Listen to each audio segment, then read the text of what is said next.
Now, our working capital movements are a key part of our cash flow from our operating activities. But this is a part of the cash flow that students usually struggle with. Emphasis, it's part of our cash flow from our operating activities. And all I'm going to do is explain it by way of a scenario and then do some examples with you. So I'm going to use Kellogg's and Pick n Pay. And let's say the folks at Pick n Pay go to the guys at Kellogg's and they order 1 billion McDollars of Kellogg's cornflakes. And the guys at Kellogg's are excited. Wow, it's a massive order. And Pick n Pay folks say, we need it delivered by tomorrow. And the Kellogg's guys say, absolutely, we'll have it delivered by tomorrow. They're really excited about the sale. But then the Pick n Pay guys come and say, one condition is that we're going to pay you in 90 days' time. And the Kellogg's guys are a bit crestfallen.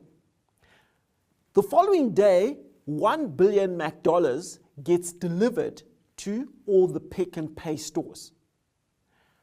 For Pick n Pay, this is a fantastic position to be in because you've received 1 billion worth of stock and you haven't paid a single cent for it.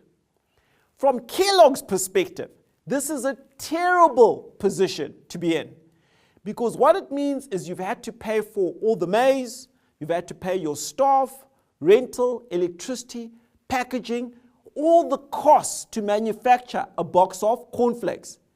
But even after that, when you've sold it, you're still going to have to wait another 90 days to get your money from the folks at Pick n Pay.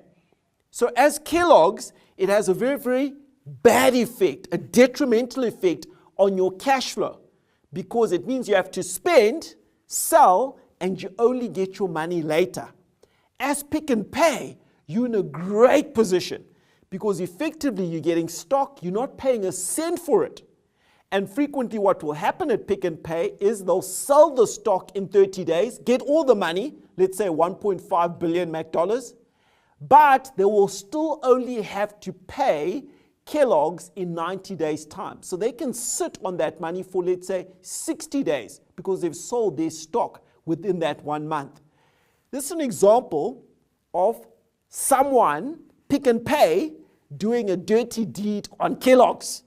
And Kellogg's having to suffer the consequences of that because Pick n Pay is a big customer and they don't have a choice in this particular example. So as a company, you would rather be in the position of Pick n Pay.